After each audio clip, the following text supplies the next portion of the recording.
Is it still worth moving to Alberta? I've been making these videos for a couple of years now, and despite all of its beauty that Alberta has, there's a lot of important things to talk about. So let's get down from this mountain and get at it.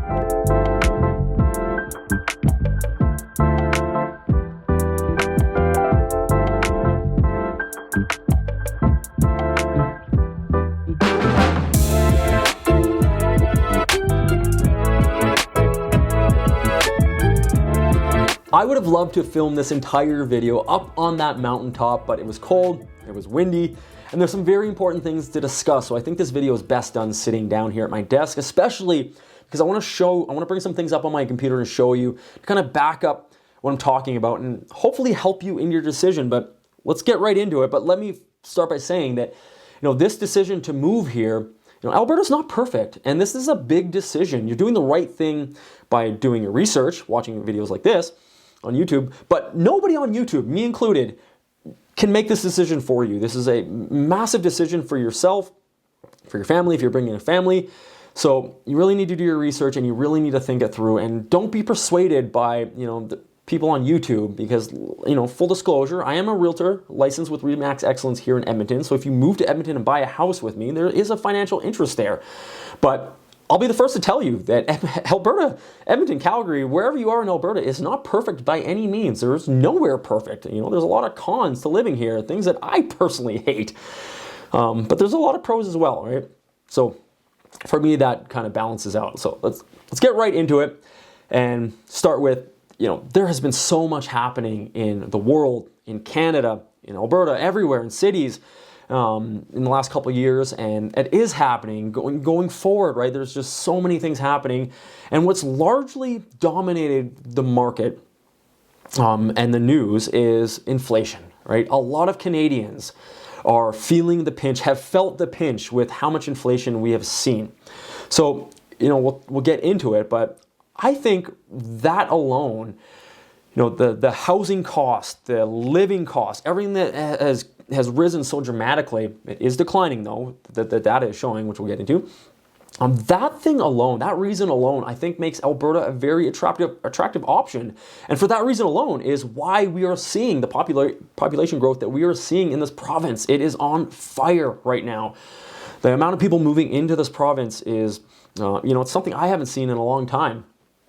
And it's putting, pretty big pressure on housing pricing.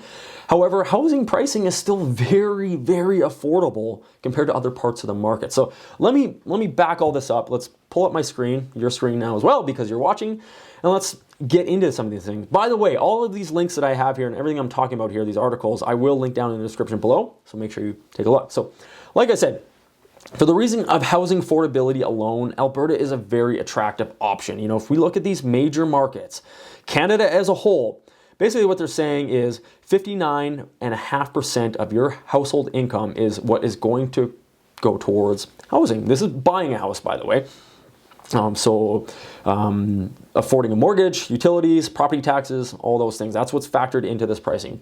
So Canada as a whole, which is largely being brought up by Vancouver and Toronto, right? These two numbers, that's the problem with averages, is it can be swayed and not tell the whole picture, because Vancouver is at almost 100%.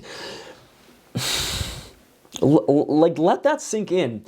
Could you imagine 100% of your household income, almost 100% of your household income going just to supply the roof over your head? You are literally working to have a place to live. Let's think about this, how ironic this is, right? So you are spending your time away from your home to pay for the thing that you own. So you're away from it to have it. Like that's just crazy. Almost 100% of that income to supply a roof over your head, to own a home in Vancouver. That is insane.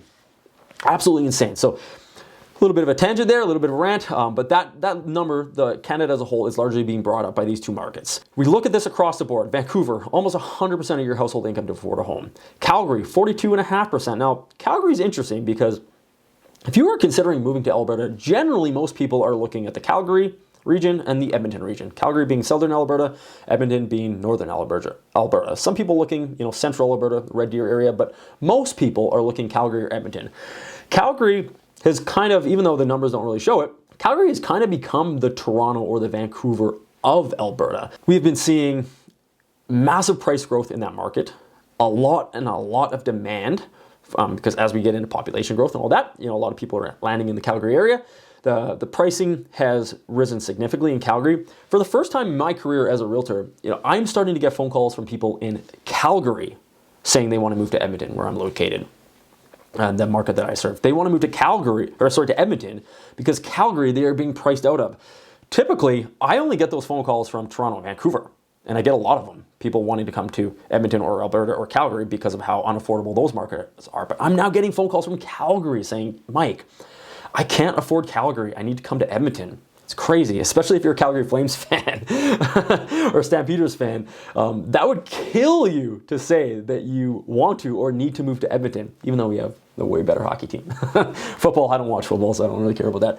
But moving on to Edmonton, this is where, if you can put aside some of the cons to Edmonton, this is where I think it's very attractive considering moving to Alberta. This market right here, the city of Edmonton, 33.7% of your household income is going to go towards servicing the debt and the utilities and other expenses, property taxes of your home. 33.7%. These markets right here, it is the absolute lowest here. Even though Calgary is still not horrible compared to Vancouver, Toronto, Calgary is still an option.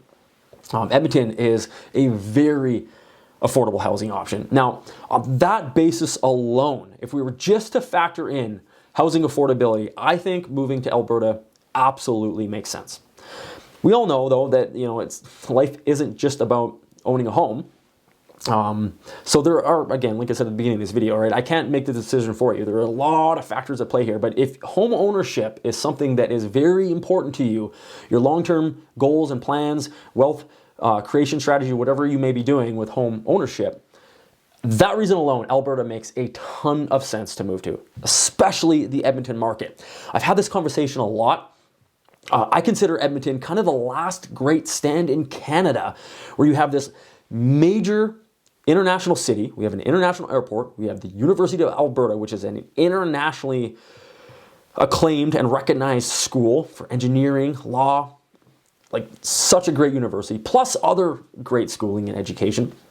Edmonton is kind of the last great stand in Canada that is a decent place to live. It's an international city, and it's not completely outrageously unaffordable. And the secret, I'm not alone in that sentiment. The secret is kind of getting out, and which is one of the reasons why so many people are moving here. Toronto, again, 77% of your household income. I've spoken to people in Toronto who have 2 or 3 jobs to pay for the roof over their head. That is just crazy. Back to that thing I talked about earlier. You're spending how much time away from your home, this thing you love and you want, to service the debt that is required to own it? It doesn't make sense. It just, I don't know. That's maybe just me. Ottawa, 48%, a little bit above Calgary. Montreal, above that 50% threshold. So you can, all these links will be down below. You can kind of cruise through all this. A lot of good insight here. We talk about more progress on the way, mortgage rules, changing because, that is going to change the dynamic of the conversation a little bit. The rate cuts have been happening. There's talk of, at the time of this recording, December 2024, there's talk about two more additional cuts. So that might change the picture a little bit, right? Maybe housing does, I don't see it. Maybe it does become more affordable in these markets. Again, I don't see it, but maybe that does change the picture for you a little bit. All right, let's move on to that next topic, inflation. Inflation has absolutely dominated the headlines. And looking at the chart here, again, all of these links will be down in the description below. Back to October 2023, no change month over month, little bump up, but little bump down. The overall trend is it's going down, and the Bank of Canada has been extremely vocal that it's not the only thing they factor with interest rate policy, but they've been extremely vocal about attacking the inflation here in Canada and using interest rates as a measure to do so. So with things trending down, very significant decrease here August, September, and then a little bump up back in October. This is kind of an indication of what the interest rate policy has been doing, their target, trying to meet their target by increasing rates, trying to meet that target threshold of inflation that they are aiming for. And then going forward, what it means for Canadians, what's going to happen with interest rates. Again, the large talk, people way smarter than me, is that they continue to see further rate cuts. So does that sway your decision moving to Alberta or not? Like I said, I don't think it's going to make even a blip in housing affordability in Vancouver and Toronto, especially Vancouver. Vancouver is beyond, it's in absolute crisis mode as far as affordability goes. Another major thing to consider, population growth. Again, just kind of backing up what I'm saying here. So this is Q3 of 2024. We're looking at Alberta versus every other province in Canada, as well as the rate overall in Canada, and significant population growth for Q3 2024. Now, if I go to Q2 2024, see the same thing. Alberta leading the country in population growth. Q1 2024, Alberta leading the country, heads and shoulders above other provinces leading in growth.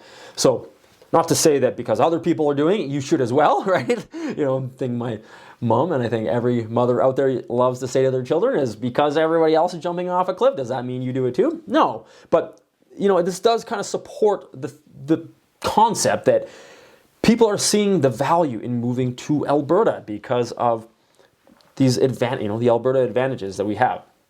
Let's move on to, this one is extremely important, right? Because when you get here, do you have a job? If you're being transferred here, that's great. But if you're coming here looking for work, then you're really going to want to consider the unemployment rate and job opportunities that there are in this province. Now, we'll get into it. Let me go through it, and then I'll get into my little sidebar on this. But as we can see, as expected, 2020, COVID, massive increase in unemployment. Massive, 15.2% unemployment rate. It's huge. We go back to, let's see, we're 2009, that whole financial crisis that happened then. Alberta was seeing, the highest we saw was about 7.1% unemployment, but COVID, 15.2%. But significant drop. And then if we look at this chart alone, we're seeing a rise. And this is maybe where I'll get into my sidebar on this, because I think this rise in unemployment is an indication of the increase in population. When you have a massive amount of people like they've been doing, moving to this province, not everyone is coming here with a job. They're coming here to look for a job.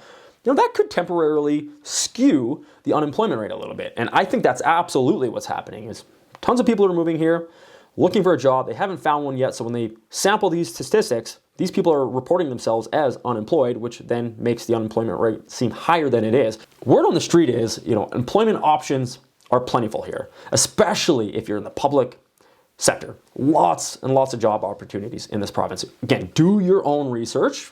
I'm not a career placement expert by any means, but do your own research. But lots of job opportunities here, especially in the trades sector as well. Construction companies, friends of mine that I know that have construction companies, these people are screaming for tradespeople.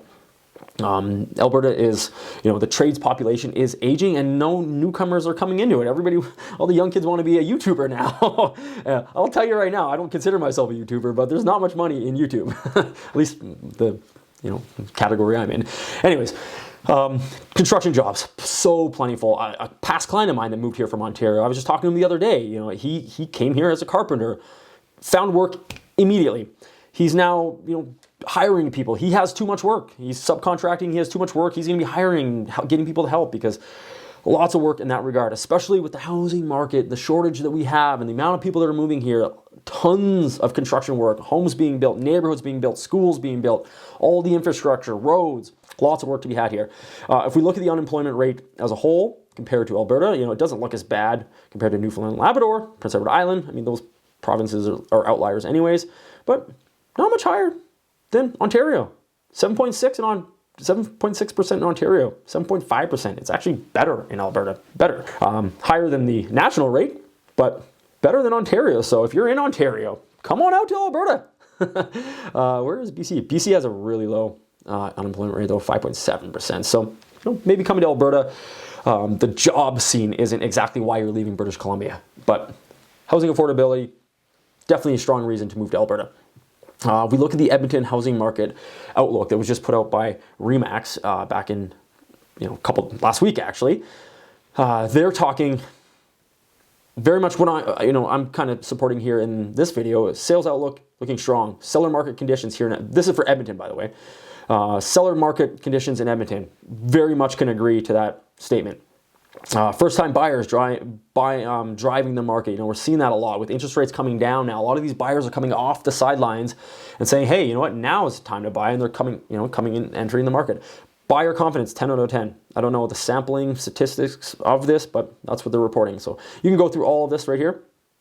Very interesting stuff. If we pop over to Calgary, the Calgary outlook's slightly different than the Edmonton outlook going into 2025. Not as strong percentage outlook, mixed market conditions, still first-time buyers driving the market, looking at condo apartments. So that's very much that affordability thing in Calgary versus Edmonton. First-time buyers are looking at condo apartments, whereas in Edmonton, let's go back up here, first-time buyers in Edmonton are looking at single detached houses. That's pretty cool, Pretty cool. You're starting out in your own detached home versus a condo.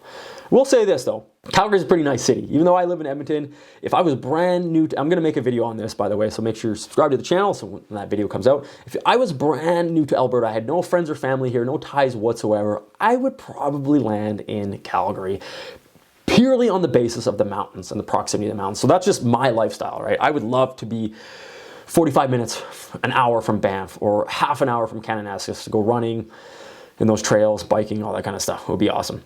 So all of this stuff, links are all going to be down in the description below. If you want to have a more in-depth conversation with me personally, say one-to-one, I'm happy to do so. I want to help in any way that I can. Feel free to reach out, call me, email me, text me, DM me on social media, however you are comfortable communicating. I am happy to communicate with you in that medium. All my contact information will be in the description below. My name is Mike Banks. I'm a licensed real estate professional here in the province of Alberta with RE/MAX Excellence. I am in the Edmonton market specifically.